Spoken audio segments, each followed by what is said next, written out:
Um, okay, so hi. Today, I'll be trying the Leetcode daily. This is day two of Leetcode, and so let's get on with it. Okay, so let's go to the problems. I'll try to speak a bit loudly because I know that my voice was not too clear in the last video. And let's hope there are no problems with the recording. And okay, so it's day, it says 10. And the problem is word subsets, and it's a medium problem. So let's have a look. Oh my god, there are 8,600 no lifer people just on this lead code platform. Okay, no lifers. Now 8,500. All right. So let's begin. So you're given two string arrays, words 1 and words 2. A string B is a subset of string A if every letter in B occurs in A, including multiplicity. Hmm. Hmm. Okay. We'll have to read it to understand what it's saying. Okay. So it says, okay, that WRR is a subset of warrior, but it's not a subset of world. Okay. A string A from words 1 is universal if for every string B in words 2, B is a subset of A. Okay. Return all an array of all the universal strings in words 1. Mm, okay, I did not really get the problem, so I have to read and understand it again.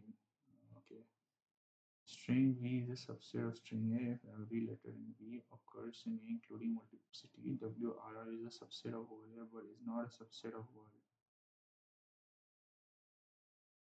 Okay, let's also start this timer, I guess, so we get an idea of how much we took to solve this. Okay. And string A from words 1 is if for every string B in words 2, B is a subset of string A for every string. Okay, okay, okay, okay, okay, okay. Okay. Mm-hmm. Just 10 to the power 4 normal. Okay, seeing this. Okay. Hmm. Okay, I think I more or less have understood the problem, but let me just go through it once again. String B is a subset of string A for every letter in B occurs in an A, including multiplicity. WR is a subset of this warrior, but is not a subset of all. Okay, okay.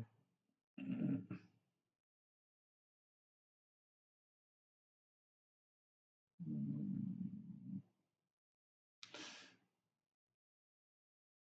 mm, Not really sure about the problem. Do we actually have to maintain the WRR order, or do we not have to maintain this order? Only just the count of letters. The second condition is okay, it's understandable. It says that if for every word in B it is a subset of A, then that string A is called universal. So what does this substring of subset of string A? Let's have a look at the test cases, I guess. Just a second. Test case.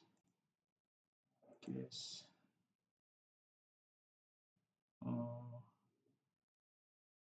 let me just okay. So since we cannot really make this out of the question, uh, let's just try to alter the test, the sample test, and try to see what it results in. So, for example, if let's put this as single. We just want to confirm the question. So let's say we want to first let's check if Let's see. So here we have uh, triple A. So let's try out triple A. So in my opinion, triple A should return Amazon as the answer for case one. So let's see what it has to say. Let's run it.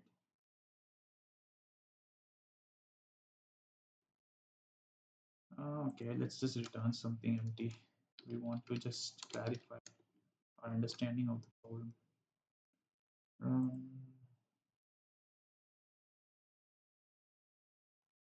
okay, case two. The output says, oh, sorry, Amazon has two A's.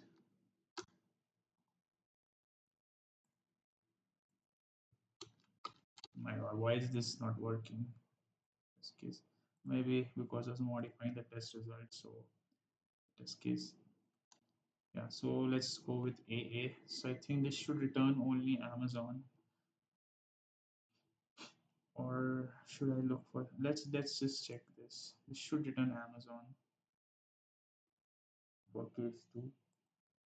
So what the output is empty. Oh yeah, sorry. The yeah, okay. The expected output is Amazon. Okay, so now let's try out EL. Test case. Case two. EL. Now, if the order of the string is not relevant, only the character frequency matters, then Google, Leetcode, Apple, these should come as expected answers. So let's have a look. These two. Okay, so yeah, so as I suspected, the order of the letters don't matter. Only what matters is that the letters should be there. And just to make it a little bit like to like get 100% confirmation, let's just do ELE. So as we can see, ELE is basically there's no exact matching for ELE. Basically, what I mean to say, there is no E then L then E in any of these strings, but we do have these letters. We do have two E's and one L in lead code. So I think lead code should come out as the answer, and I'll try to clarify this by running it.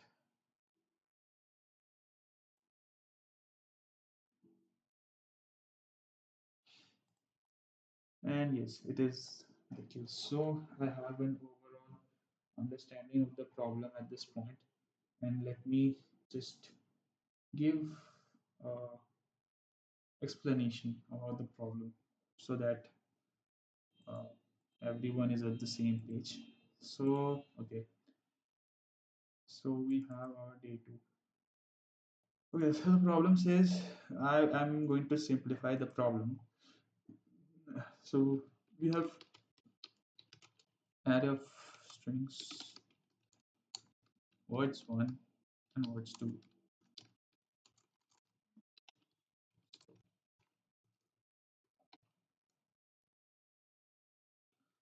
String B is a subset. Let me put them in quotes. Let's emphasize string B is a subset of string A. Or let me just use capital letters, that will make it easier. Let's use P and Q. A string P is a subset of string Q. If every letter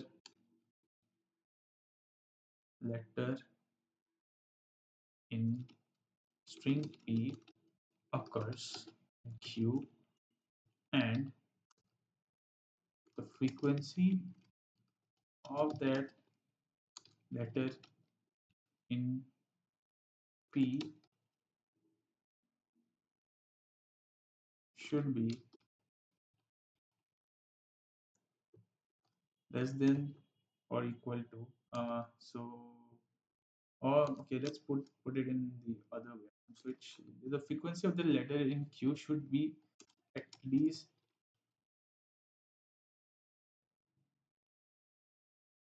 same or greater than in Q, sorry, P. So what I mean, okay, this string P is a subset of string Q if every letter in string P occurs in Q or the first condition it has to occur.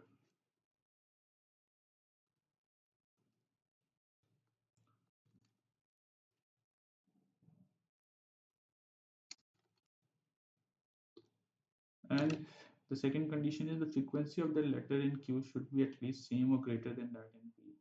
So as we saw in WRR, so warrior has like one W and three R's, and our WRR string has two R's and one W.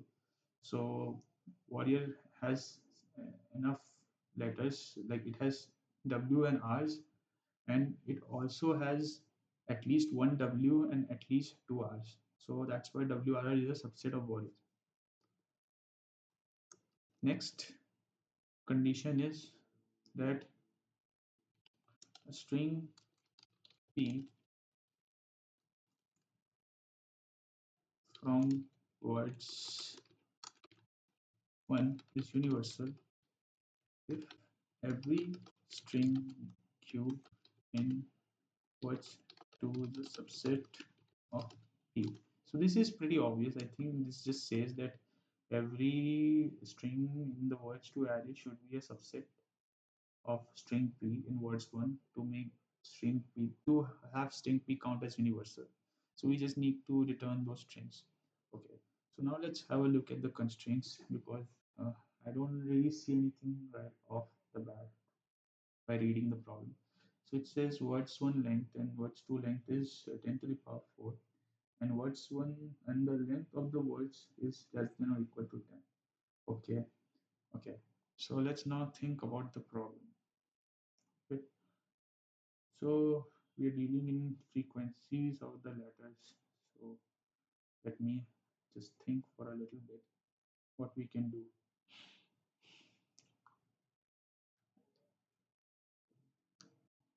WRL is a subset. Okay. Hmm. Hmm, hmm, hmm, hmm, hmm, hmm, hmm. Okay, so as we know that there is like 10 to the power 4 letters in both the words. The naive way of doing this problem would be, like the brute force way would be,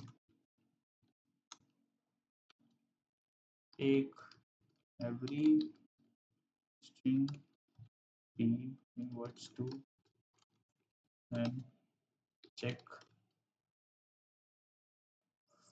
for each. um let's make it Q because we were using Q for words 2 initially. Check for each P in words 1.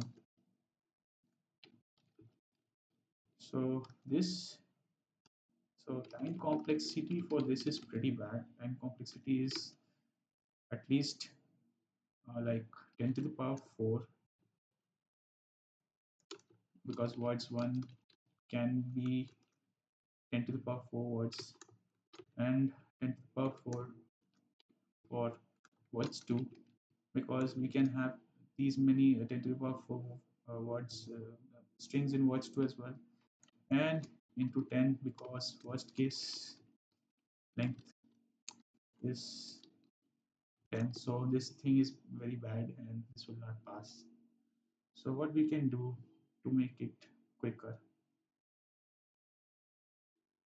What can we do to make it quicker? Hmm.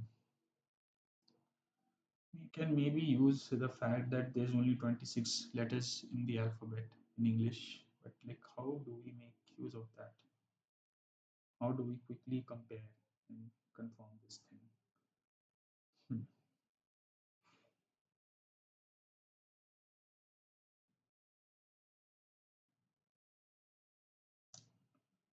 Huh. We also have to return, so like we have to also return the words, like words 1 we have to return that as well, that that it works for every letter. Okay, that is like something. Okay. Hmm. Okay. Okay. So something that comes to my mind, something that comes to my mind. So for this problem, we are kind of, if we break down the problem a little bit more, What we really care about is the frequency of individual characters, like frequency of each letter across P and Q. Now, the problem really wants us to return universal strings, that is, string P should satisfy the subset condition for every string Q in words, for every one of them. So think about, mm, let's say that let's think in terms of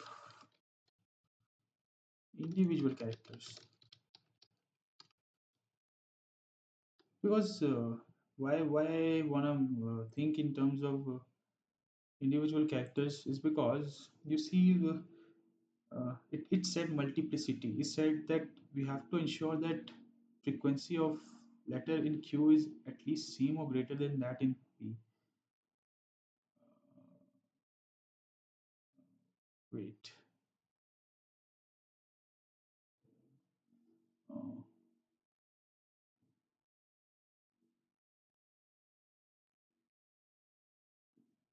I have kind of flipped the order, man. Just a second. Okay, so let me just first and foremost, let's make this clear that we are using P for words one, or we are using P for words. So let's use P for words one, and let's use Q for words two. Okay. And since we're talking in terms of something like string, because the subset condition is from words two to words one, so I'm going to fix this notation.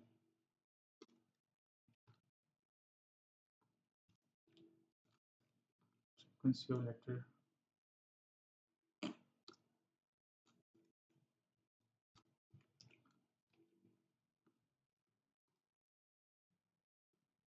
All right, I think now we have it fixed.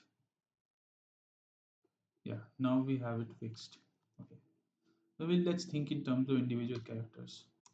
So I'm thinking like this because we do like at the end of the at the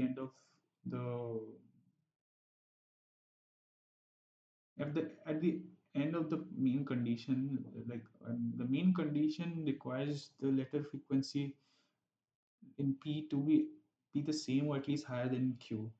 So thinking individual characters is better because we can kind of maintain the maximum or minimum. We can maintain in maximum, max or min frequency of letter X across all words, all string Q in words too. This is pretty easy to maintain, right? And for let's say if we wanted to check this universal condition not across the strings, but let's say we wanted to check for all an individual character. So like to reframe the problem, we are checking the universal condition for exactly a letter X.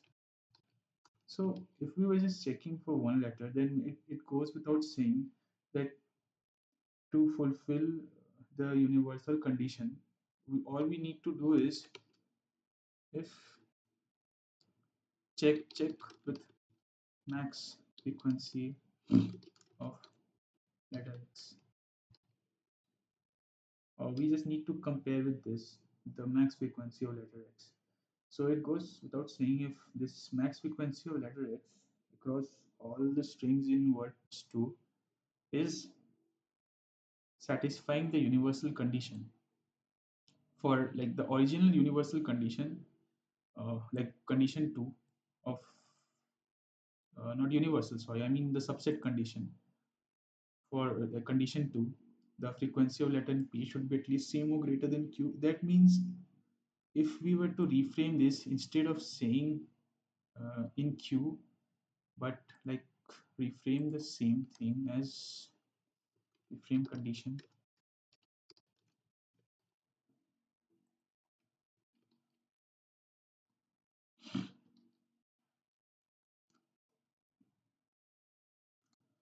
Let me refer this as max q. Uh, Max frequency x. Let's call this max frequency x. So we reframe condition for for for letter x. Then we get this. The frequency of the letter in P should be at least same or greater than max frequency x. Now this is something. So now we can do this for individual letter x, and to make sure that the universal condition holds, right? Ensure not universal. Once again, I'm sorry. I mean subset condition. Oh no, this time I actually mean universal. Getting this subset and universal thing mixed up. So ensure universal condition holds.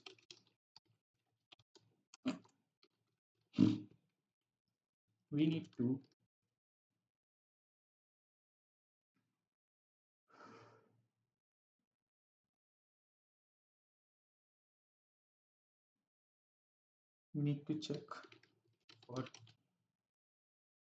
mm, uh, for all 26 letters of English.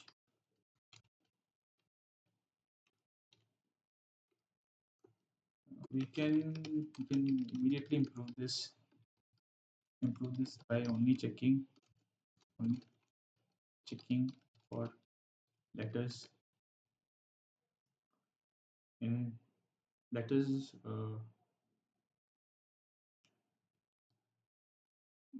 Well, we can do that, but uh, I think that let's just go with checking all 26 letters. Surely we could just check for letters which are present in the word, but then for doing that, we have to anyways maintain this. We have to maintain sort of a frequency array kind of thing for 26 letters because we don't know beforehand which letter is present in word one or which is not. So we can do away with 26 letters, like we can just do away with checking this condition. All right, so let's. So if we do this, we reframe the condition for every letter x, and on top of that, well, first we like get the max frequency for letter x. By letter x mean like each of the 26 letters, and then we ensure this universal condition holds for all 26 letters of English. If we do this, then we can guarantee ourselves that uh, we can check this universal condition for every string fairly quickly. So let's now talk about the time and space complexity. So let's start with time complexity first. Time complexity. Uh,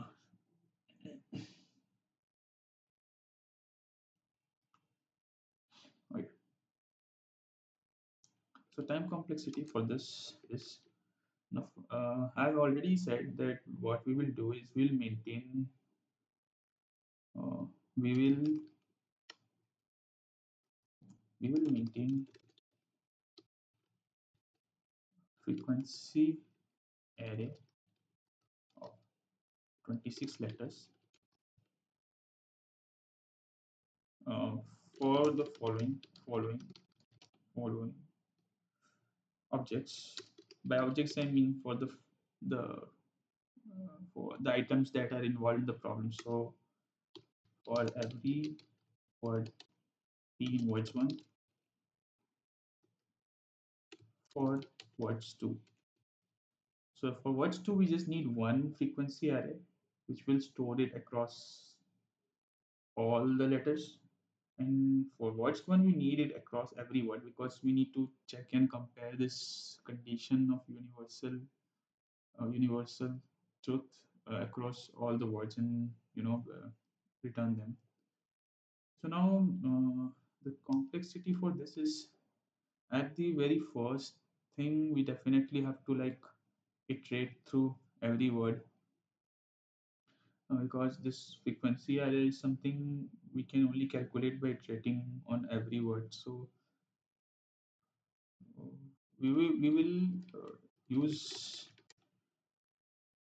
let's say words one length equal to n and words two length equal to m. So we take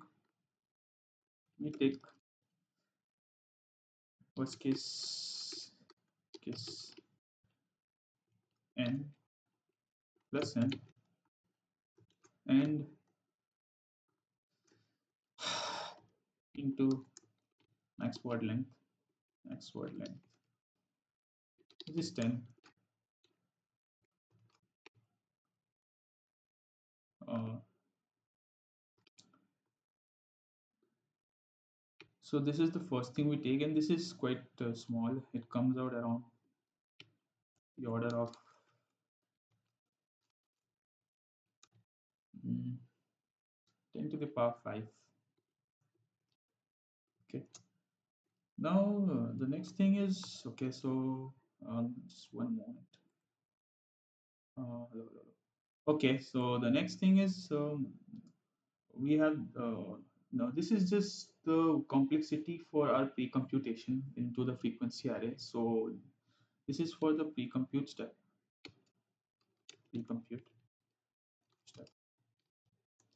Next, following this, we need to uh, actually use this frequency array. So when we use the frequency array, so we'll be iterating. So we iterate on every string p in word one and take n iterations.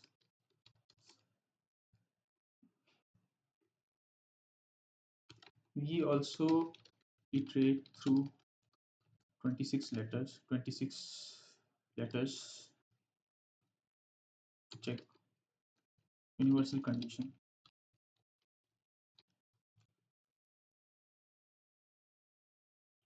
Oh, right.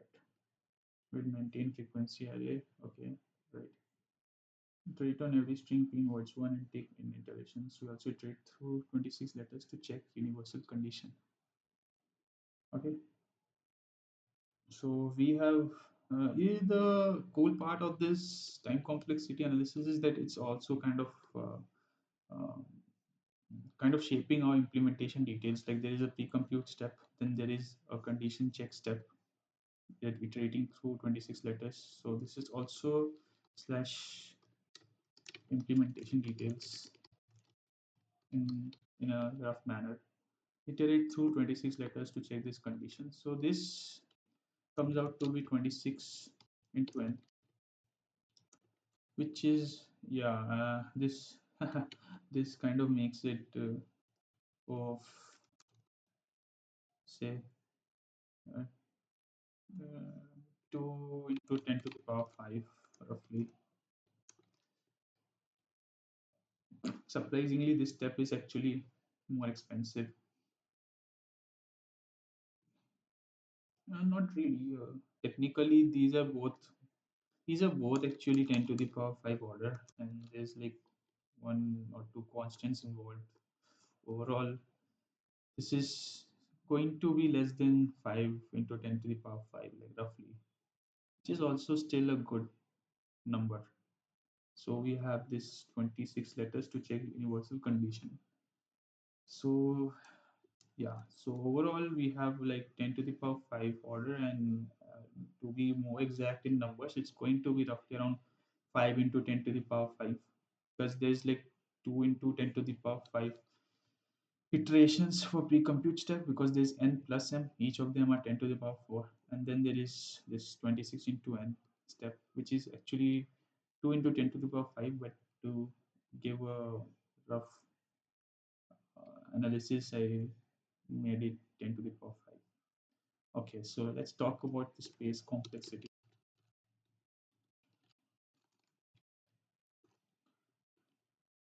Okay, so the space complexity for this problem is, uh, well, we are using an additional space of 26 letters for, uh, yeah. So like for every word P in words one, right, we use, I'm just doing some copy pasting. It's a bit of redundant, but it's better for clarity. So every words we are using n. This is like, n of, like for every word p we are doing it, so there is n at least in the memory complexity, and there is 26 because we need to calculate the frequency array for every word p in words one, and there is obviously 20 for words 2 we are using 26 again, so it's roughly n into 26 in terms of memory, which is also okay, not too much. It's also like 10 to the power 5 order in terms of memory complexity, like space complexity. Okay, so this problem is a little more, I won't call it complex, but has slightly more details than the one we did yesterday. So we will, just go through the implementation details a bit again once more. So what steps are there involved before we actually start coding this problem? So as I said, there is this pre-compute step. We have to, for every word in words 1 and words 2, we have to calculate for their frequency arrays. So step 1 is calculate, pre-compute frequency array for words 1, for every p in words 1, and for words 2. Now, yeah, words 1 and max frequency, or let's just use the terminology we left before. Max frec, frec x for words 2.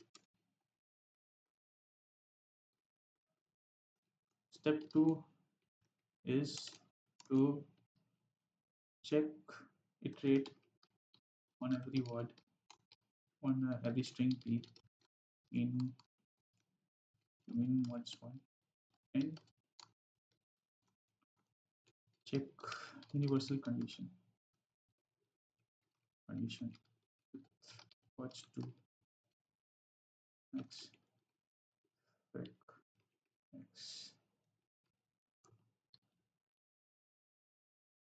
Now let's, to make it a little easier, let's also mention what our inequality will look like. So for char x it will be, let's assume that it's the frequency array for what one is called fric. So fric x should be greater than equal to max fric x. I'll make the names better for condition true. So I think this is plenty. We have our implementation details. Mm, just to put a little bit of, looks a little nicer. So we have our implementation details. We have our time and space complexity, and so let's just go and start coding this. Okay, right. So we'll, as I've said before, I have problems, with implementation details. These all things were just to, explain. At this point, we're convinced that our solution will work. So we don't need to review our time complexity and memory space again. The steps will follow, like we'll refer to from this notepad, are strictly these step 1 and step 2. We'll strictly refer to these steps now. and code the solution. Okay, so pre-compute frequency array. So first I need a frequency array.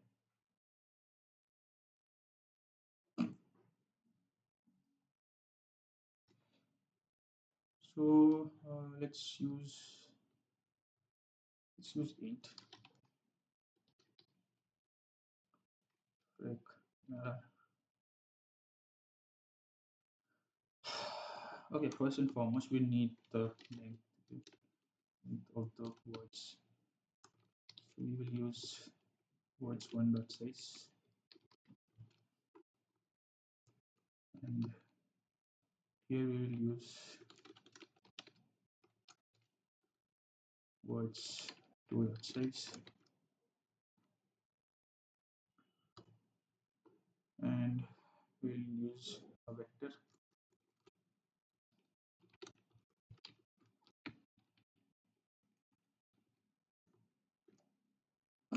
Mm,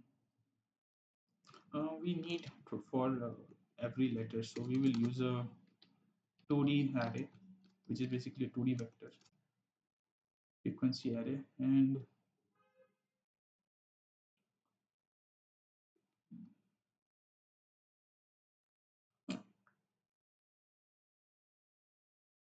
mm,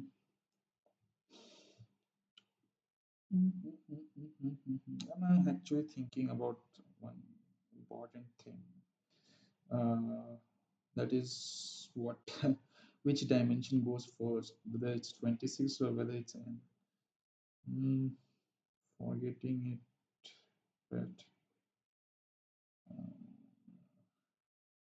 I think 26 goes first. We will confirm this thing later on. I'll put a note about this. Like in computers, the CPUs have a way of iterating across memories or like across contiguous memories. Our vector is like it's a 2D vector for us, but in reality, it's kind of like laid out in memory in a linear fashion. This I have to actually confirm. I'm not sure. So to put it simply, usually there are two ways in which a computer's architecture conforms to doing sequential access. It's called row major and column major, and I'm not remembering which major most modern CPUs follow. To put it in simple language, uh, just a moment. Okay. Yeah. To put it in layman language, that is either using 26 as the first dimension or n as the first dimension. One of this will benefit the uh, computation speed for this problem, and I think hopefully it's 26. So it's not very relevant to this problem. So let's not complicate it by overthinking. Let's just go with 26.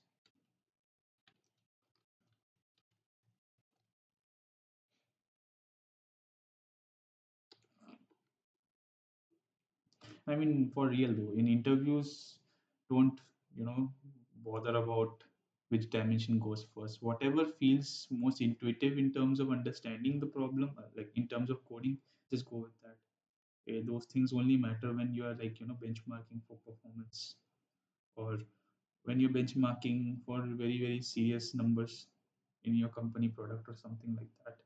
In real world, or you're doing something hardcore like a competitive programming problem, in interviews they will not so strictly check against the time limit. The complexity is usually more than enough. Yeah, if you're doing a machine graded problem assessment, then definitely you should care about these little things as well.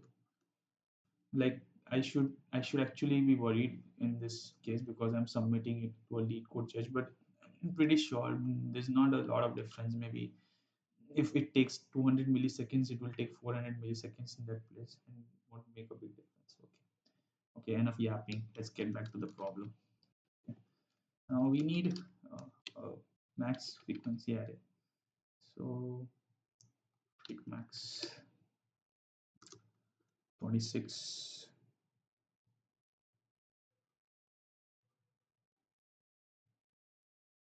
Hmm. Hmm. Actually, okay. Maybe my memory analysis was a little incorrect because we also like this is the one which is maintaining the max frequency array for like after we have gone through every word in watch 2, but we also like need, yeah, we also need, yeah, this is not just n, there is actually an m as well in this.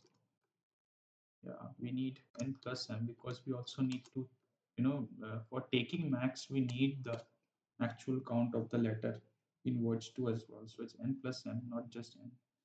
So yeah, this is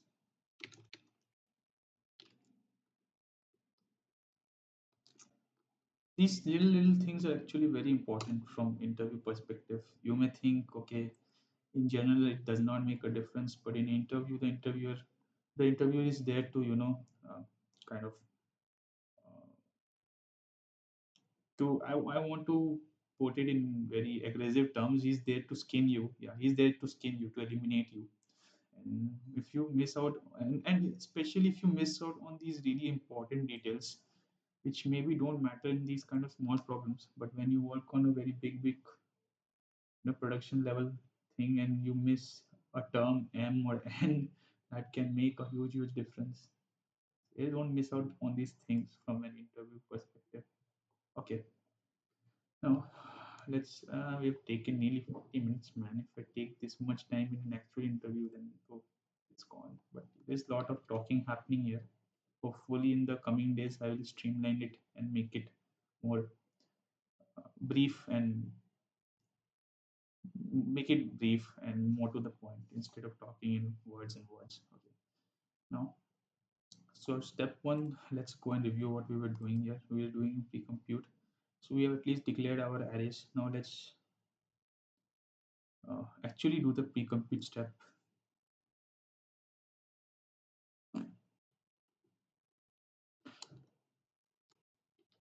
First I will do for words one plus plus. I will use auto. Auto means it's a data type that it can automatically deduce what the data type is in any kind of variable you're accessing. So like I'm going to call the variable mem, and we are iterating through words I. The auto here will be character type because in every index of word we have a character. And now just copy paste frequency array mem minus a, because we need to store it in integer format plus equal to 1. With this we are done pre-computing our frequency array for words 1. Now let's do it for words 2. Okay, so getting back to the problem, there was actually a little delay. Okay, let's get back to the problem. Okay, so now, yeah, so we were at the step where we were calculating. Okay, so calculating the frequency array. Now let's calculate for. Sorry, excuse me. Yeah, so let's calculate for what's two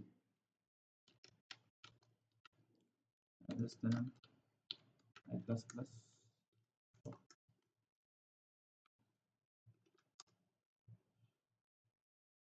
So I need to first make a temporary array, which will store the frequency for every word. So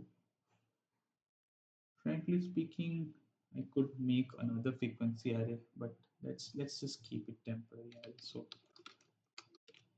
you know portrays the intent better. Temp fric array. Yeah, okay. Using camel case because we are software engineers. Software engineers use camel case. And same kind of code.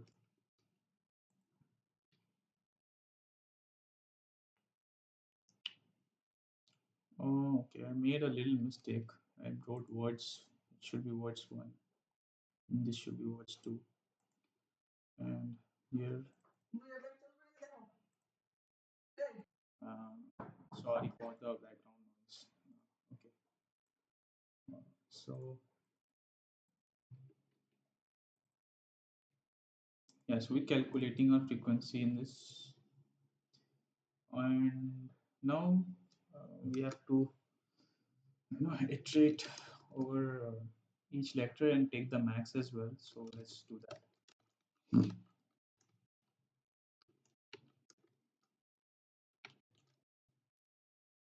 Frequency max.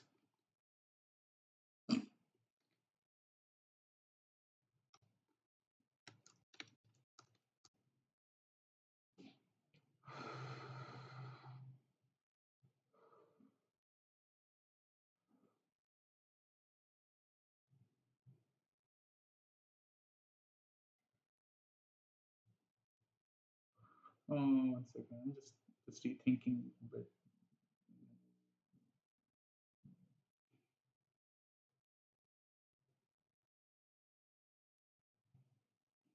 Yeah, yeah, that's okay. All right.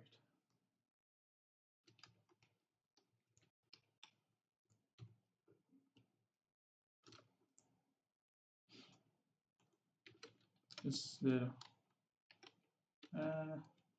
This is not an ID, so you don't get autocomplete and stuff like that. Maybe need to buy a premium or something for that. So with this, we are done calculating our frequency max high as well.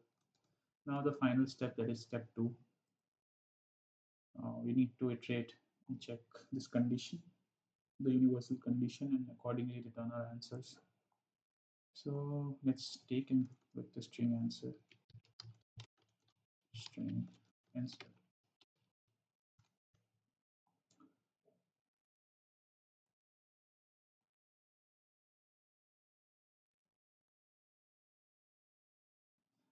I'll maybe also post the code submission link in description. I'll make sure to do that because this editor, I'm pretty sure the screen looks very small in real time. And you know, yeah, like let me let's go 125%. This should be better now. Okay, so we go and do our final step to check and return the answer. So now let's take a boolean flag which tells us that the condition is true, the universal condition is true, and we will now iterate on the letter frequencies because we need to compare character wise. 26 plus plus. All right. So if I think the next step is fairly obvious as to what I'm going to do. So I'm just going to check if the condition gets violated. If j less than frequency max, j, then flag is false, and there is no point in checking anymore. So we go straight break. So obviously, if our flag is true, flag, then to the answer, we'll simply do a pushback. We'll push our string into it. What's one? Oh, sorry. And now we just return our answer and our code is done. So yeah, so that's it. The code is not too long, just few things here and there, some pre-computation, some checking across each character. This is actually a pretty common trick where you use these kind of tricks in bitwise problems as well, where you like check for each bit position instead of like checking for each the whole number. You just go through all the bits of the number and then you compare and solve for each bit. Okay, just having a quick run through and making sure everything looks okay. Okay, let's run it on the sample test cases and see what we get. There is a compilation error. Okay. No variable overload. Oh, oh. Okay. Oh, okay. Right. I made a little mistake. I initially took a 2D array, obviously. So, uh, since I took a 2D array, it makes sense to like, yeah, like, see this way, I make these kind of stupid mistakes every now and then I do these kind of mistakes. So, yeah, we need to, yeah, this is a 2D array. We are storing frequency array for each word. So, I need to check for each word. Okay, let's run it again.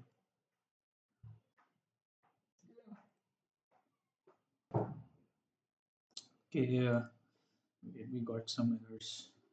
So, yeah, words. It's just the same thing. Words.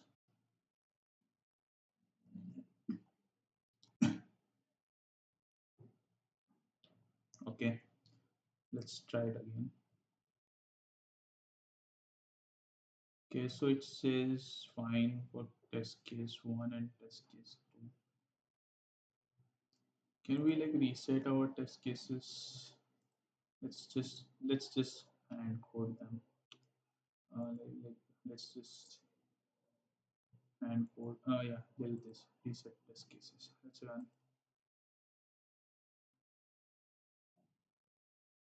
All right. So it says okay. Let's try submitting.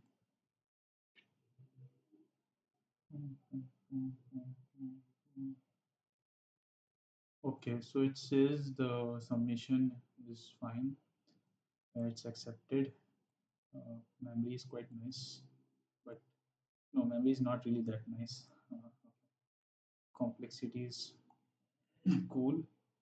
Let's just quickly test this thing out. Let's see what time complexity this returns. It says O n plus m, not exactly correct, but yeah, close. Yeah, yeah, it's O n plus m technically. If you take that 26 out, you take out the constant factor. So with this, we are done with this problem. And yeah, this problem was a little lengthy, was little bit thought, like little bit logic was involved. So if I was coding this problem without all the recordings and it says 57 minutes. So if I was like, I also got a little interrupted, like around 5 to 10 minutes. There were a few interruptions and all, and I did not really pause the timer at that point. So effectively, we took like 45 minutes to solve this problem. 45, 47 minutes. And the thing is, right, so we kind of got everything correct on the first go, except for a few trivial mistakes. And yeah, this is the solution for today's Leetcode daily. So what I will do is I will post both day one and day two with the link to the solution, so it becomes easy for me to access my solution as well when I come back and review it in the future. Okay, so that's it. We are done, and bye. Thanks for watching.